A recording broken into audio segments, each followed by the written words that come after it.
Stewart. I am an in-house attorney here this evening on behalf of Penelec. I want to begin by thanking everybody for your attendance. I know this isn't probably the first thing that you want to do on the week between the holidays, but we really appreciate everybody coming out tonight. I'm here tonight, as I mentioned, on behalf of Penelec. This evening, Penelec and Tri-County Rural Electric Cooperative have gathered this meeting in order to provide information about the proposed sale of Penelec's Waverly, New York Operations District to Tri-County. Note that the purchase is contingent upon authorization from the New York Public Service Commission.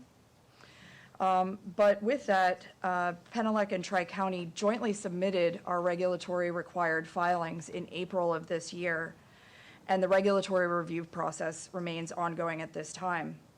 The public information session that we're holding tonight is an important part of that process, which is intended to allow you to both hear from us as to what is proposed as part of the transaction, as well as for you to learn about who Tri-County is and how the acquisition, if it's approved, will affect you. It's also an important opportunity for you to voice your questions, your opinions, and your concerns about the proposed sale. On behalf of both Penelec and the First Energy leadership team, I do want to note that it has been a continuing honor to serve you as your trusted electric provider for the past several decades. The decision to pursue a sale of our Waverly operations did not come easily and came only after careful deliberation and consideration of our total operations, and ultimately was made with the intent to simplify our total operations. Penelec has long been dedicated to serving our New York customers. It remains focused on providing safe and reliable service through the closure of any sale and to the extent that the sale is not approved thereafter. When we were searching for a potential buyer, we were careful to select a reputable partner that would be able to serve our customers in the Waverly area with excellence. Tri-County is a group that our Penelec team and I personally have worked alongside for many years. And this experience working alongside them has given us the confidence that Tri-County will be more than capable of bringing to Waverly its own established and recognized history of providing reliable electric service in rural locations in the event that this sale is approved. Tri-County's existing service area directly neighbors Penelec's Waverly district, and the cooperative has been providing power to a limited number of customers in New York's Allegheny, Steuben, and Chemung counties since the 1940s. Before I hand it over to the Tri-County team, I do want to note that I realize some of you may have specific questions about the proposed sale, your own customer accounts with Penelec, or any other service-related questions or concerns related to your existing Penelec service.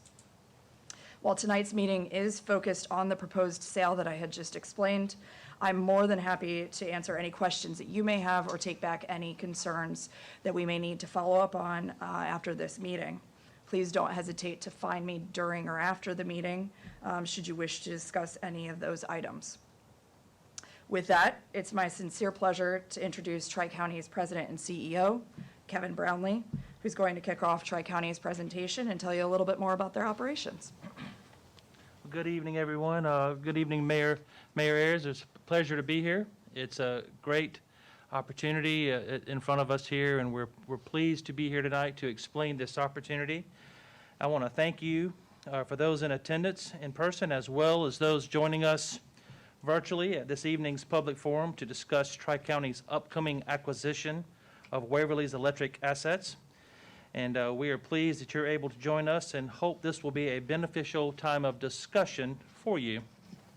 Tonight's meeting agenda will be introductions, and we'll also go over the acquisition, why we are here, and an overview of Tri-County Rural Electric Cooperative, an overview of the Waverly-Barton service acquisition area, how this benefits you as the customer, and the acquisition status and next steps.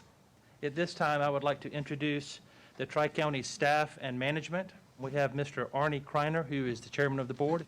Also, Eric McRoberts, director of operations. Austin Helmuth, director of engineering. Brian Bergeson, director of member services. Jennifer Pillette, director of financial services. Rachel Hauser, director of regulatory affairs and economic development. Lori Lowe, Manager of Customer Service and Billing, Brittany Hopkins, Executive Assistant, Pamela Polachek, Chief Regulatory Officer, Joe Bubach, Chief Information Officer. I'd like to thank the staff for being here and doing all the work necessary to make this evening's meeting possible. This is our management team at Tri-County, and they work diligently with our company every day to make sure we provide reliable and affordable electric service to our members. I would like to thank the mayor and the town of Waverly for allowing us to have this event here. And I'll move on to why we are here. We wanted to take this opportunity to discuss the partnership of Tri-County and First Energy for the acquisition of Waverly assets from First Energy to Tri-County. Our collective goal with all of this is to benefit the Waverly and Barton customers and provide you with the most efficient and affordable electric service. You are our focus, and it is the goal of Tri-County to be responsive to our customer members. First, let me start with who is Tri-County. Tri-County is a rural electric cooperative. We're approximately 85 years old. We're based out of Mansfield, Pennsylvania. We have roughly 20,000 customers and serve over 4,000 miles of line. And again, our goal is to be affordable, reliable, and service-driven. We are local. We live and raise our families and participate and are active members in the communities we serve and live in. We are people that you can count on. The Waverly service territory included in this acquisition are approximately 3,800 customers in the Village of Waverly and the town of Barton, covering approximately 100 miles of line and 2 substations. These areas are currently served by First Energy Penelec, as Tori has just informed you. And the next slide will show a map of the Waverly and Barton territories combined with the map of Tri-County Rural Electric's existing service area. As you can see, the blue lines are Tri-County's current system, and the red lines denote the Waverly-Barton system. And as you can see, it's a natural tie-in to our system. We are part owner of an existing company here in the Waverly area called Valley Energy. Some of you may already be customers of them, and they will also be a great partner in this transition. Now I'd like to tell you a little bit about cooperatives and tell you what our core tenets are. Our focus is serving members well. Tri-County is a private, not-for-profit electric cooperative. We are governed by a democratically elected board of directors that provides fiduciary and governance oversight. Waverly and the Barton District will have a representative on the board, and board members also serve as a liaison between the member and the company in certain circumstances. Our goal, again, is to be responsive, reliable, and affordable provider of electric energy and related services that benefit our customer members. We will also be an outstanding contributor and participant in the community. Above, you will see the 7 cooperative principles, and those are open and voluntary membership, democratic member control, members' economic participation, autonomy and independence, education, training, and information, cooperation among cooperatives, and concern for community. Lastly, I'll make one comparison between ourselves and Penelec. What drives cooperatives are long-term results. We distribute our profits back to our members in the forms of capital credits. In the private sector, they're called dividends. We are an employee and membership culture. We believe and practice community development. We share our equitable growth. We are democratically controlled, and we believe in the collective social good. You know, in the cooperative form of business, cooperatives are not a unique business. The Dairy Farmers of America, Land of Lakes, credit unions, they're all cooperative forms of business. At this time, I would like to turn this part of the program over to our chairman of the board, Mr. Arnie Kreiner. Good evening. It's a pleasure to be here, and I'd like to take this opportunity to thank you for taking the time out of your schedule to participate and to hear our presentation. My name is Arnie Kreiner, and I'm chairman of the board of Tri-County Rural Electric Cooperative. This evening, I'd like to discuss with you the electric cooperative structure in more detail to provide you a better understanding of who we are and how we are formed to serve you as the member. Tri-County REC is a 501c12, not-for-profit, meaning we return any margins that we make back to the member. We are owned by the membership and therefore work for sole benefit of the membership. The cooperative is governed by a board of directors comprised of members that are elected by their fellow Tri-County members to serve on the board. This election is done through a competitive, transparent, democratic process, and directors are elected to a 3-year term. The board provides fiduciary oversight and serves as a liaison between the members and management. I'd like to take an opportunity, we have several directors with us here tonight, and the people that elect us are most of the time your neighbors. It's your people you go to church with, your kids might go to school with. That's who elect us as members, as board of directors. Jerry Sasala, he's from the Austin area, which is in Potter County. Lowell Geiser is online. He's from the Germania area. Nick Ryder from Genesee is in the back. Valerie Robbins is also in the back from the Coudersport area. Dr. Jim Davis is online. Alfred Calkins is here. And Janet Teeter. Janet lives just over the border down in the Milan area. And Matt Whiting is from the Lawrenceville area of Tioga County. The most important thing to remember is that the board of directors is elected by you and is best to serve you. You are a member of, and you're our primary focus. As your board, we follow you as members. Now, director elections culminate at the cooperative's annual meeting. The annual meeting is an opportunity for Tri-County members to openly interact with the cooperative staff, management, board of directors, to discuss the successes in the projects that the cooperative is undertaking as we engage in discourse over, as well as engaging in any discourse over anything members would like to publicly discuss.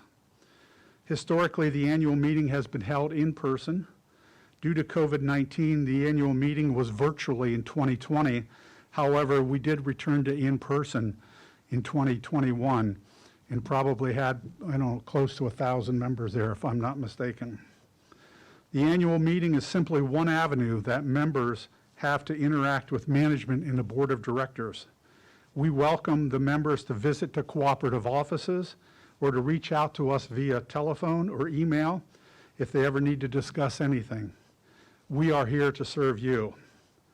Up next will be Brian Bergeson. He is our Director of Member Services, and he's going to outline some of the programs you as members will have access to, that you'll have access to and you would not have to undertake an electric provider.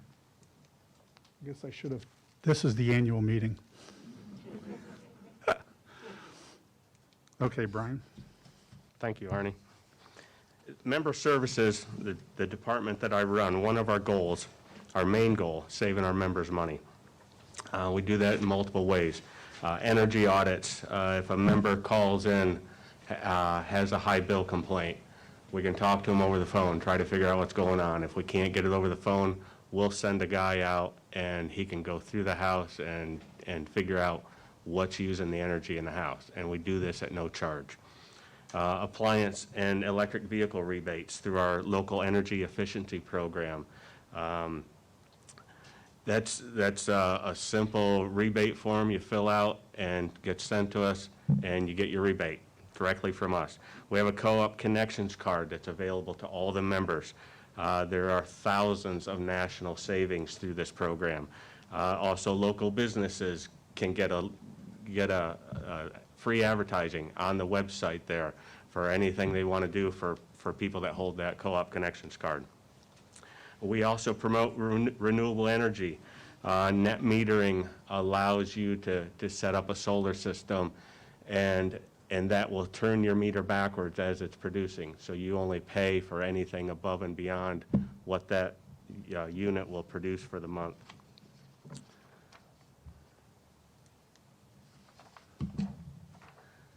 We invest in our communities. Our community service fund, which was set up through returned capital credit checks, established back in 2009.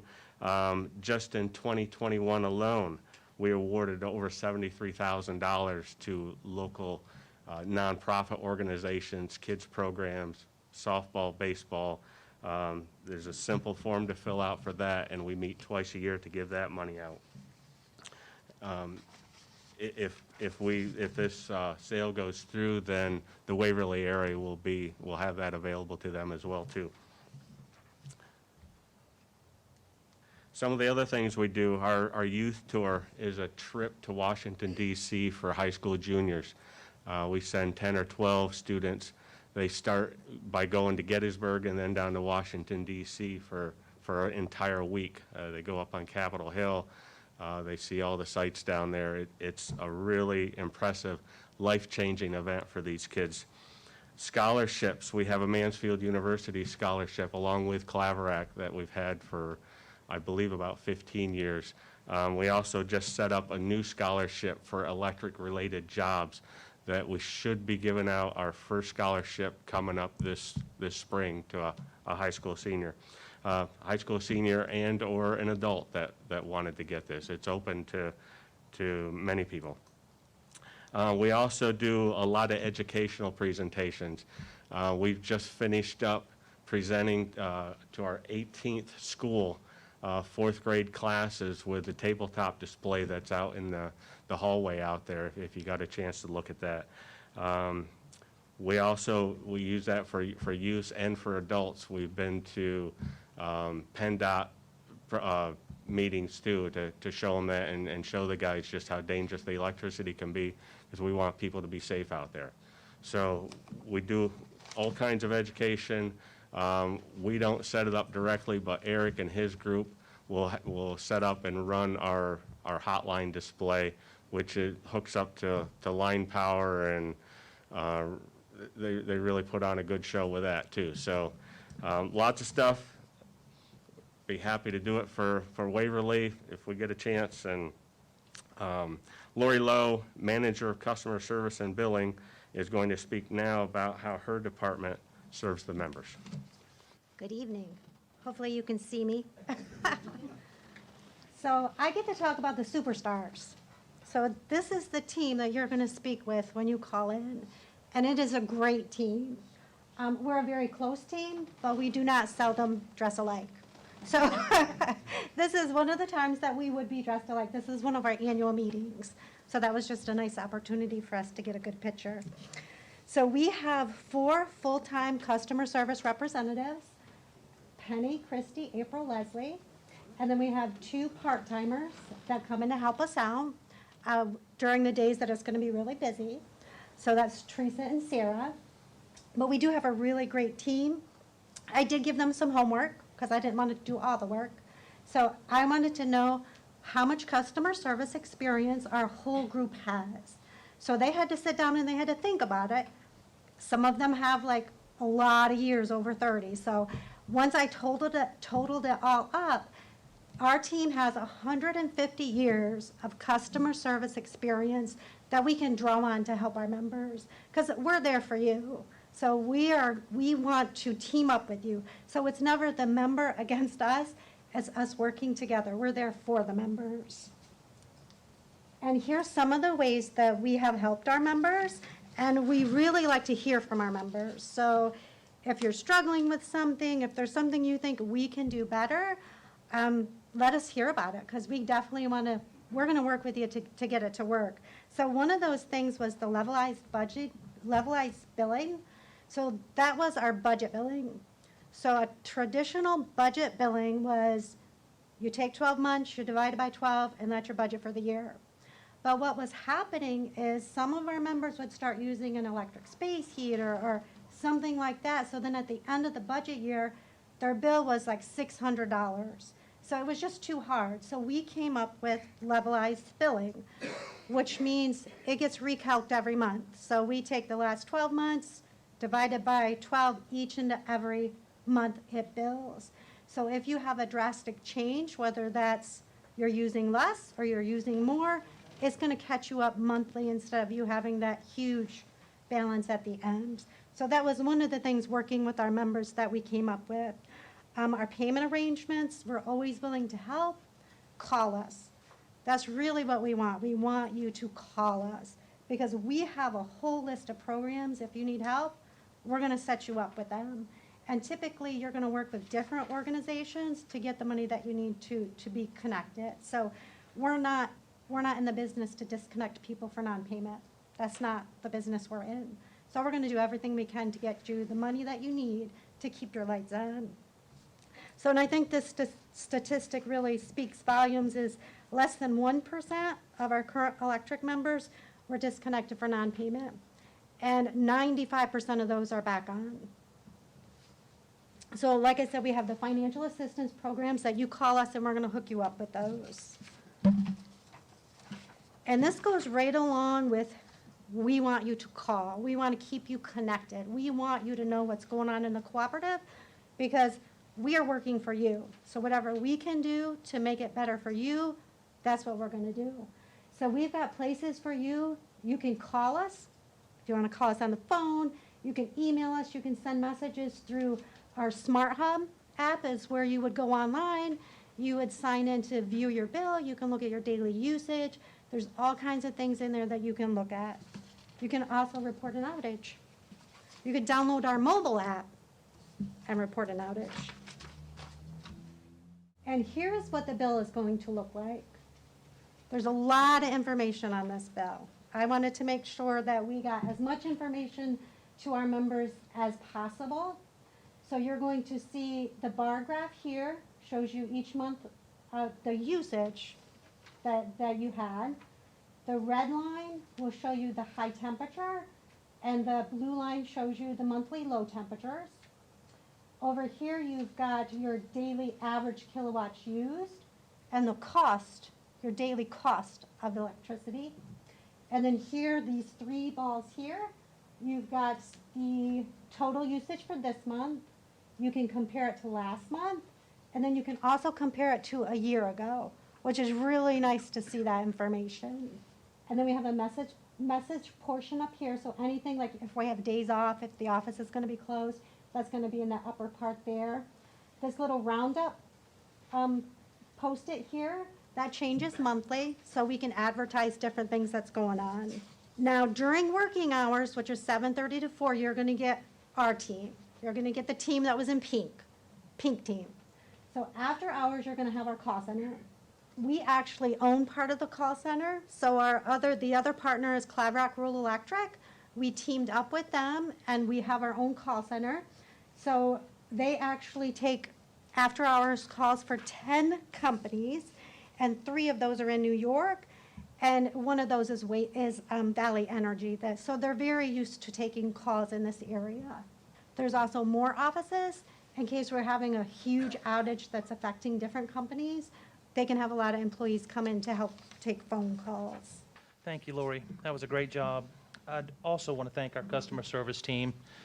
One of the national measurements in which utilities are rated by is called the American Consumer Satisfaction Index, and Tri-County Electric is very proud to have a 90% satisfaction rating, which is outstanding in the utility business. And that's because of the high-quality people, and like Brian and Lori and all the good that they do for our members at the cooperative. So first, I want to speak with you a little about how we're going to enhance reliability through connectivity in Waverly. We fully plan to arrive in the Waverly and Barton area and deploy a AMR system, automated meter reading, and advanced metering infrastructure in which we will have better system-wide communications. And the long-term goals for the automated metering are to create a more efficient, more robust, and to reduce outage time for our members. One of our long-range plans items are to have a consistent, cohesive system improvement plan and to increase reliability, which will result in a more positive customer experience. We plan to continue on the long and storied tradition of First Energy and continue to provide outstanding customer service. We will have a local district office staff with a local crew. You'll be able to also make your payments at Valley Energy. And we will also be able to provide assistance with community events and meeting community needs such as hanging banners, lights, and doing various public service projects. We will have a local presence here to help find solutions before they become problems. So next, I'd like to turn it over to our Chief Legal Officer, Pam, who's going to go over the transaction review process and the next steps. It's always dangerous to give an attorney a PowerPoint presentation and a microphone, but so I do want to talk just very briefly about where things stand with the Public Service Commission. And as Tori had referenced earlier, we actually signed this agreement to pursue this partnership in early February of 2021, and we submitted a filing to the Public Service Commission for their approval to move forward. And it did go through a required public notice back in June. Now, we're going to post a copy of that filing on the Tri-County website. I believe you can also get it on the Public Service Commission website. If you don't have website access, please, we're going to have some numbers at the end. Please give us a call. We will get you a hard copy of it so that you can see it. I will warn you, though, it is pretty thick. Again, lawyers wrote it, so it's got a lot of words in it. But it does have some interesting information, including some specific commitments that we're willing to make in terms of coming into the Waverly community. Now, when you look through that filing, it's going to say that we asked the PSC for a decision in February of 2022, and the idea that the transaction would close on June 1st of 2022. Chances are that is not going to be the timeline for this. It's going to be extended out some. We are continuing to answer questions for the staff at the commission to get them more information about Tri-County and the transaction. But one thing I can definitely tell you, first of all, we hope that we can do this transaction in 2022. And number two, once we get closer to that approval and know that this is going to go through, we will communicate with you a lot. We will communicate about the date. We will communicate about things that we may need from you. We will communicate about what to expect. The one thing you should not expect is your lights to go off, because in terms of the cutover and the actual service, it is a seamless service. It's a seamless cutover. So don't be afraid. It's not unplugging the Christmas tree and plugging it in another outlet. It'll be a seamless from a service standpoint. You have the opportunity to submit comments to the PSC. The public notice did include a deadline for comments that has long passed now, but you still have the opportunity to submit those. You can do them two ways. First of all, you can do it by mail or by email to the address we have on the slide. Secondly, you can go on to the PSC website. For anybody who's trying to write down this information, we're going to make the presentation available to you. So again, you have this information.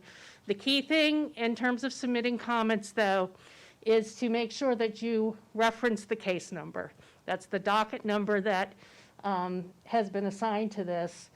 In addition, just so that you know, we do have a court reporter here tonight who is taking down the transcript of the presentation, including any questions that may come up, and that will also be submitted to the PSC at the docket.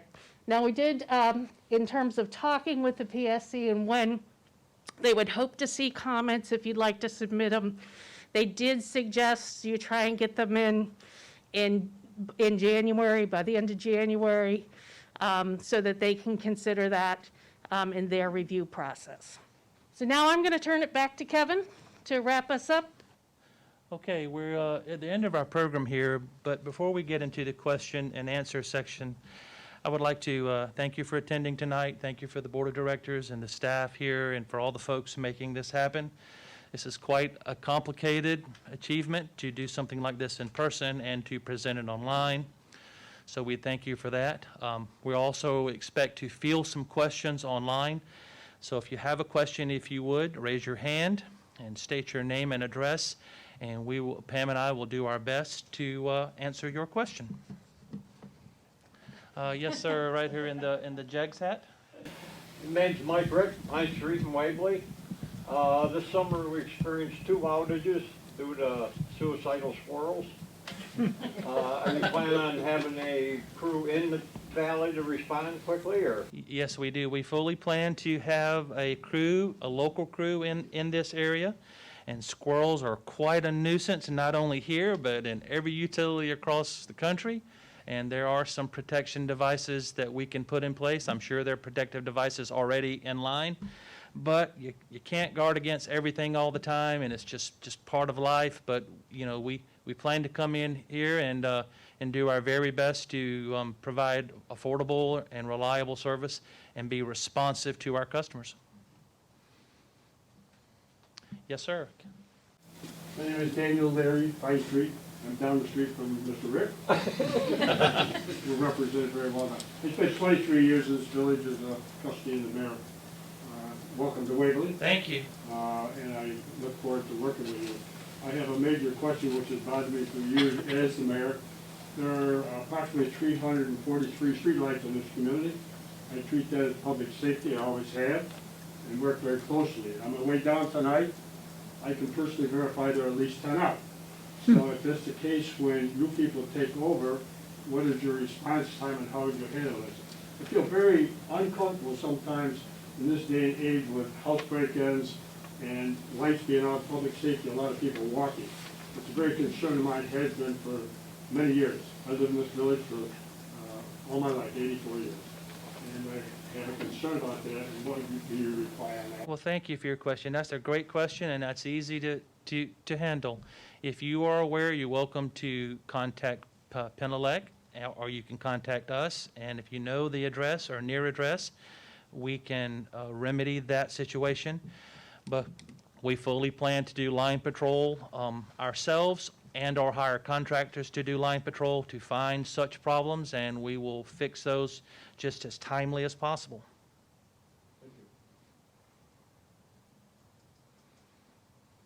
Yes, sir. My name is Dick Stevens, Chemung Street in Waverly.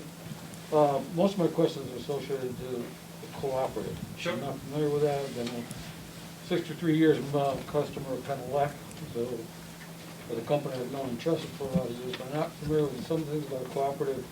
I've gleaned from your webpage and the email, as I should say, but the mailing. But it talks to the fact that we become members, Yes. and the members get to vote. Yes. Is that one vote per household, or is that one vote like for myself and my wife? One vote for you and your wife. You can have a dual membership, but it'd be one vote.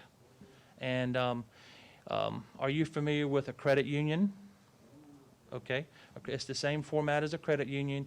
You are essentially a owner of the company. You are a shareholder, an owner. We are a 501c12, a not-for-profit private electric cooperative. And our culture is to provide service to our members. Any excess margins we make, we return to our members in the form of a capital credit. In the private business, if you were a First Energy shareholder, you would get a dividend.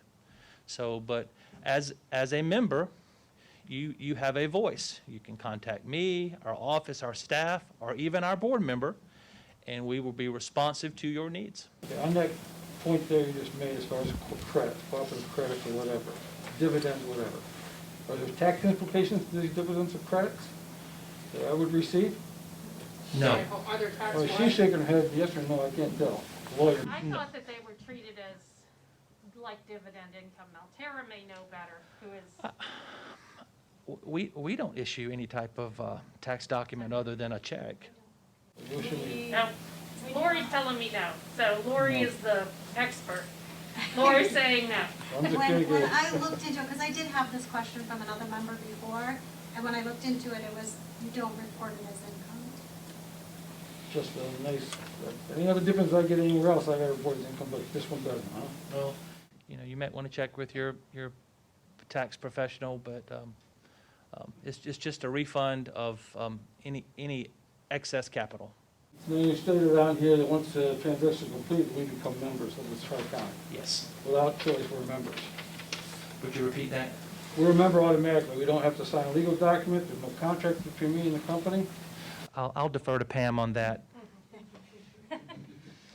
Well, there are some things, in our membership agreement is very short, an application, because it gives you a lot of the information with your address, again, whether you would like a joint membership for you and your spouse. But we will be able to, we believe, do this conversion without requiring everyone to do that. But there is some information on this membership agreement that we would like to get from you. The other thing is, as a member, you're bound by the bylaws of the cooperative, so. That's on that path. On your cooperative principles on your webpage, you state that the voluntary membership as well, as long as you're willing to accept responsibilities of membership, whatever that is in quotes. What are those responsibilities I have to accept? I mean, what is that implication of that responsibility? Is it the bylaws? I don't know what they are. And we can, first of all, the bylaws are on the website too, but we'll get you a copy. And there are, I think, two primary things. One would be to pay for your service is an obligation. Yeah. We never had to deal with other than paying for our services. Now, what else is it being implied article? The other thing is, and it's similar to what you have with electric service, in my opinion, is the right for us to have our lines on your property. Are the two main things. And Tara Carnegie is here, who has been counsel to Tri-County for a very long time. Tara, did I miss any of what you would consider an obligation of a member? Yeah, I think that the obligations are very similar to being a customer of an electric company, in that we need to be able to go on your property potentially to fix the line, if the line is down, if there's an outage, those types of things. We always try to do notifications, if we need to trim trees, all of those things. Just like Lori alluded to with the customer service, if you're having an issue, you know, they're responsive to you. We're very, we outreach to our members a lot, so we don't just show up. But I think the obligations are very similar, but there is more entitlements as an actual member, like receiving that patronage capital back. So what you invest into the cooperative as a member, you know, which we give back to the member. What do you mean by invest? I'm gonna pay my bill, and that's considered an That's your investment? investment to the cooperative, correct? So with the amounts that we receive from your bill, we make system improvements, we do things, we invest in the system itself. When electric cooperatives were first established, you know, with FDR essentially, there was a lot of people that were not served. They weren't getting any electricity at all. And there was a lot of grants and loans by the federal government to create an electric distribution system.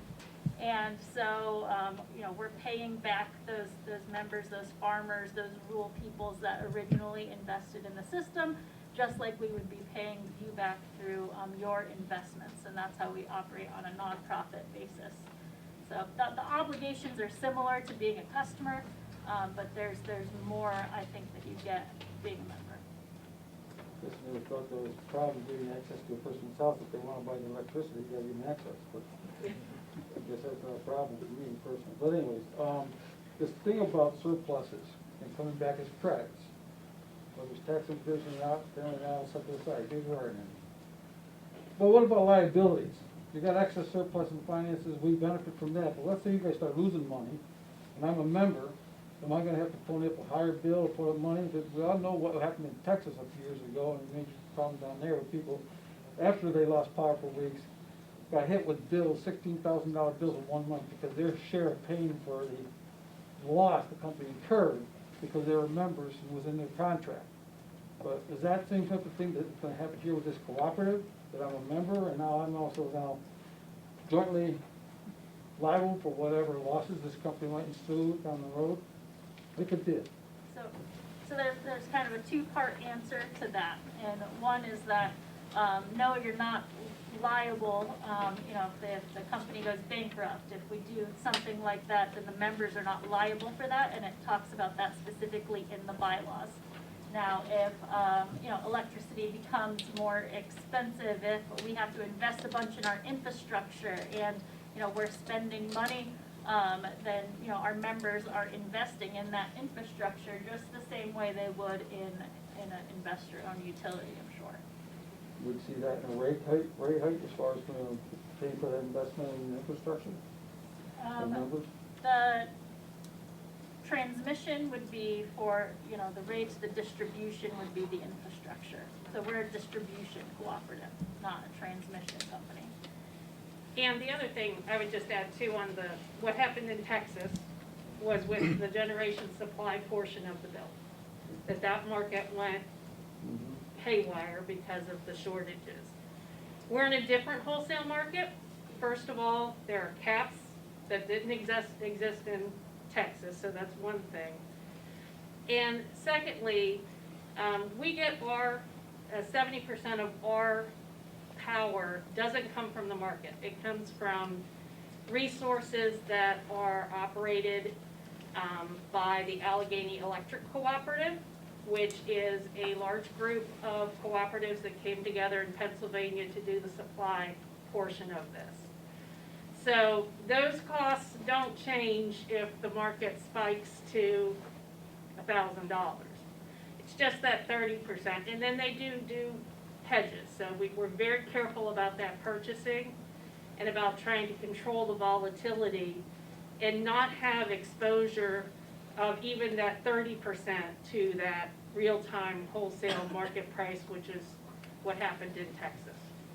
Well, thank you for the clarification. Appreciate that.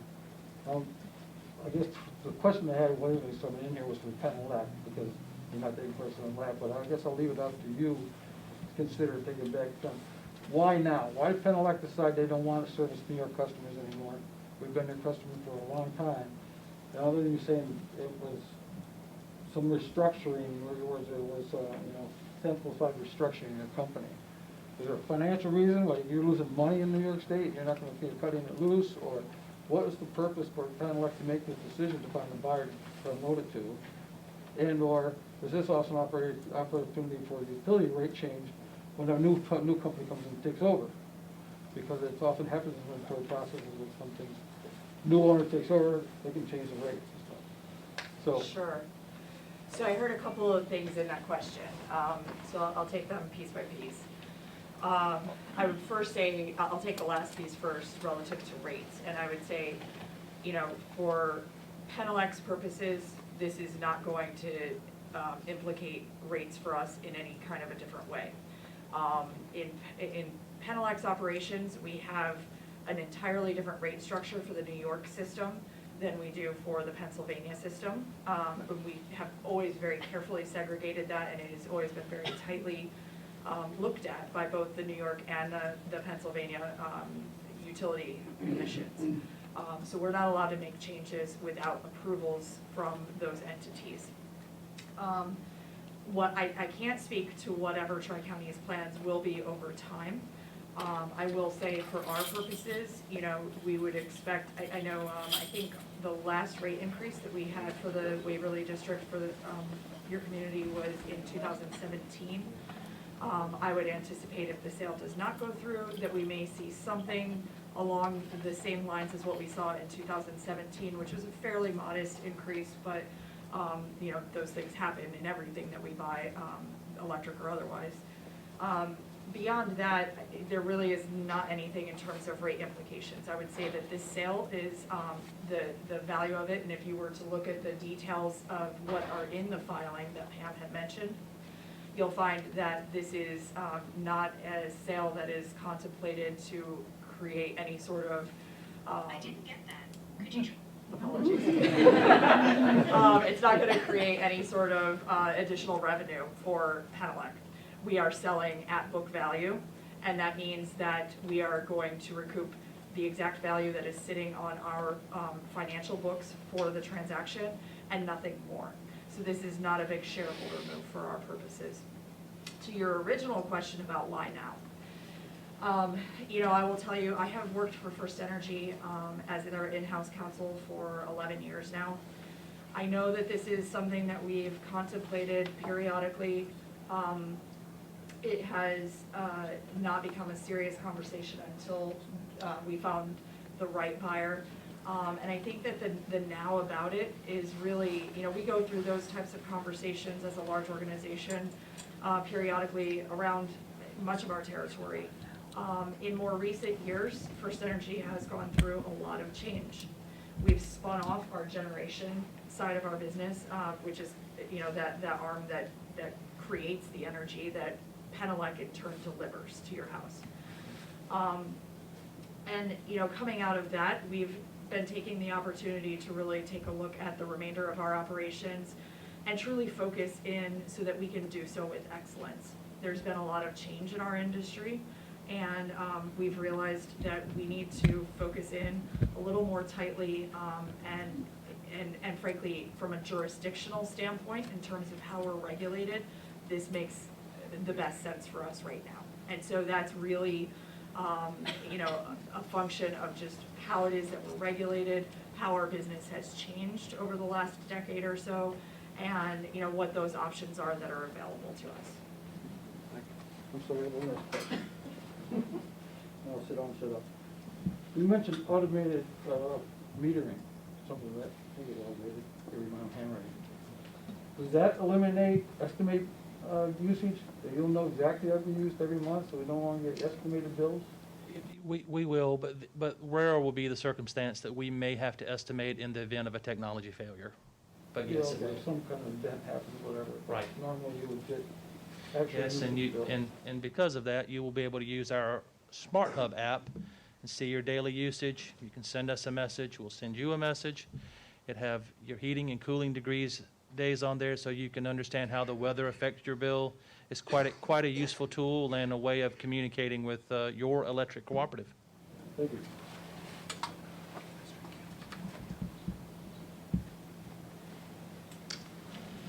Ian Walsh, Shimon Street in Waverly. The first 25 years of my life, we had Claverack rural electricity. And the power was off at least once a week, or ever. Now, I've lived the last 25 years of my life here under Penelec, and I don't have any of those problems. How does your county rural handle that? Is it an awful lot, or was that because I lived out in the sticks?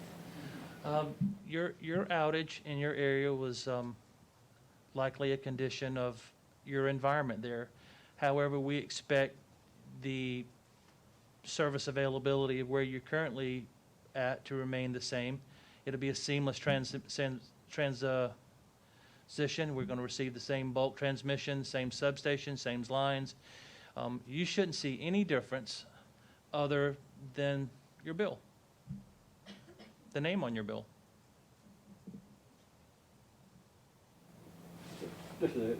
You guys do auto pay? Yes. Okay, we have a question from off of one of our virtual customers, and let me see if I can read it. And this comes from Mark Calhoun. What is the current cost per kilowatt hour for a nearby Tri-County area, and what is the cost for Waverly Barton when Tri-County takes over? What is the monthly base fee in both instances? We're comparing apples to oranges here. Our goal for Waverly is to serve it as a separate district, and we will be competitive in the New York marketplace, and we will serve it as such. The folks in Pennsylvania Tri-County, we serve them in a competitive environment, and we're slightly more competitive than Penelec in Pennsylvania. I don't remember the cost per kilowatt hour right off the top of my head, but our goal, again, is to be responsive, affordable, and reliable, and we will be competitive in each marketplace. And I would also say, we have, as part of the filing, committed that for 1 year after the closing, the delivery portion of those rates will not change. It will stay the same, you'll have the same rate structure. Now, the generation piece changes June 1 of every year. And again, since this probably isn't gonna close by June 1, I would anticipate that's gonna change for you June 1. But then when we take over, the delivery portion, which is what we really have control over, is gonna be frozen for 12 months, at least. And then we'll kind of see where we are in terms of the cost of operation and the revenues that we're getting from those rates. But the plan is, and we've talked with Kevin, for a pretty long period of time, Waverly's gonna have separate rates than the remainder of the Tri-County system. They're just very different areas. You're much more urban, compact. 20 customers per mile as opposed to 5 customers per mile in the co-op. So, in addition, we also realize, as we talked about affordability, it's important to make sure that our members, the existing members, the new members, that you're able to afford the service that you're getting. And that is taken into consideration by the board of directors when they start to look at things like, do we need to adjust the rates to reflect some of the cost increases? So it is something that is very important to Arnie and the rest of the board. And it is something that we can assure you at least 12 months, and then our board will make us do a very thorough analysis before they would do anything further. Yes, and correct me if I'm wrong, Pam, but I believe we're adopting the same rate structures Right. as Penelec, at least in the short term. Right. So you shouldn't really see any difference there. Okay. Got one question. Yes, sir. Bob Morris, Ellis Creek from Waverly. Hi, Bob. Referencing basically, I feel a lot about Valley Energy. Us folks up that way, myself anyway, I'm not even sure who Valley Energy is right now. Okay. So where does this come into the co-op at versus? Sure, sure. Tri-County Rural Electric and Claverack Rural Electric comprise what's called C&T Enterprises. C&T Enterprises is a holding company in which we own Valley Energy. They're a local natural gas provider. When I say local, they're based out of the Sayre area. We also own Wellsboro Electric in Wellsboro, Pennsylvania, and Citizens Electric in Lewisburg. So when I continue to reference Valley Energy, they're a local natural gas provider, and their president and CEO is here tonight with us. Say hi, Ed. So, you know, we have one of our sister companies, our partners, and they are here to help us aid you in providing customer service. Now, I can help respond to what the rate difference is. I did take one of my own billings, compared it to a person that lives down off my own cooperative in that area, Yep. okay? And actually, what I found was like a .02 difference per kilowatt, higher for Tri-County than Yep. what kind of like we're mine right now. So, but like you say, there's a difference between the New York ratings and Pennsylvania, so. Right. But there was a slight difference, but not enough to really amount to anything. Yes, there is a mild difference in the distribution rates between Tri-County in Pennsylvania and Waverly First Energy. We're going to operate those as separate districts, and part of our settlement agreement or proposal with the commission is to freeze rates for at least the first 12 months.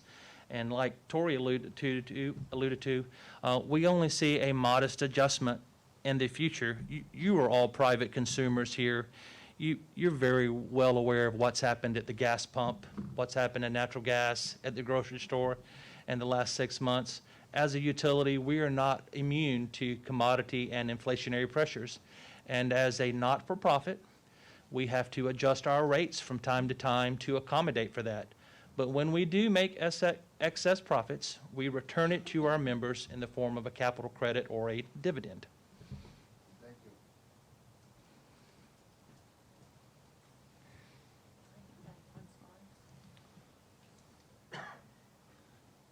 Go ahead. Could you tell us about how frequent is that an annual distribution of the profit each year? About, Generally, it's annually. my name is Ralph Zaire, I'm from Walker Hill. So you distribute it at, Generally, it's annually. It's not a hard and fast rule that we do it every year. The co-op returns those profits when it is fiscally prudent to do so. sure. And about how often has that happened annually in the past 13 years? I would say,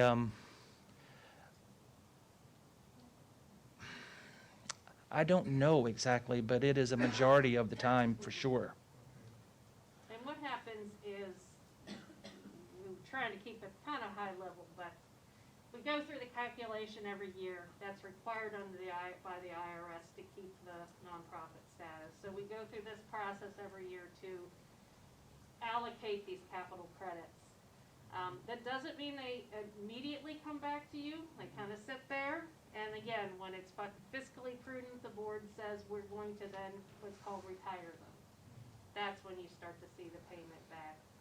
And some of it depends, again, on the cost of the system and the revenues and what's going on as we bring this system into the rest of the cooperative. And what we have committed to do is, for the foreseeable future, that's going to be just based on Waverly costs and Waverly revenues. Your district would be treated separately in that process, so you're not burdened by the rest of the Tri-County customers. We are looking at the costs of serving Waverly, seeing how the current rate revenues compare to that, so. And again, it is my pledge and the board's pledge to you to provide world-class customer service and be responsive and to be competitive in this New York environment. We'll be segregated from the PA market. Well, not so, from the county standpoint. Choice of words. I'm very sorry, from an accounting standpoint, you will be segregated. You will be treated as a separate district, on your own again, especially in recognition of the fact that we do think the costs are different because it's more urban. And I moved back one slide because I think we kind of we went past it very quickly, but I just wanted to make sure people understood staying in touch with us. We will be posting more information on the website, but we also have numbers, and we have people you can call. Brittany, who is back here, Rachel, are the main points of contact if you have questions about, again, the transaction, what it means to be in a cooperative. They're there to help you with those questions. And again, the main number would get you to Lori's customer service representatives. Again, we would like to hear from you. We want you to be comfortable that this is a good thing for Waverly. Obviously, we believe it is. We believe that this is a town that really could benefit from the same benefits that a lot of other people. How many people in the United States are served by cooperatives? Rural electric cooperatives? I don't know, but it's over 1,000 electric cooperatives in the nation, and their primary goal is service. Any more questions in the room? Online? Last call? Okay, well, again, I would like to say thank you for coming out and attending tonight, and a special thanks to Mayor Pat Ayers and the Village of Waverly for hosting us. They've been nothing but accommodating, kind, and friendly, and helpful, and we appreciate them. We also want to thank the staff and the board of directors, and Tori, who's been a great partner and helping us step through this. So if there's nothing else, we wish you a safe and wonderful evening, and feel free to contact us if you have any questions. And I'll be around for a few moments, and some of the other board members are around, and you're welcome to just stay and chat.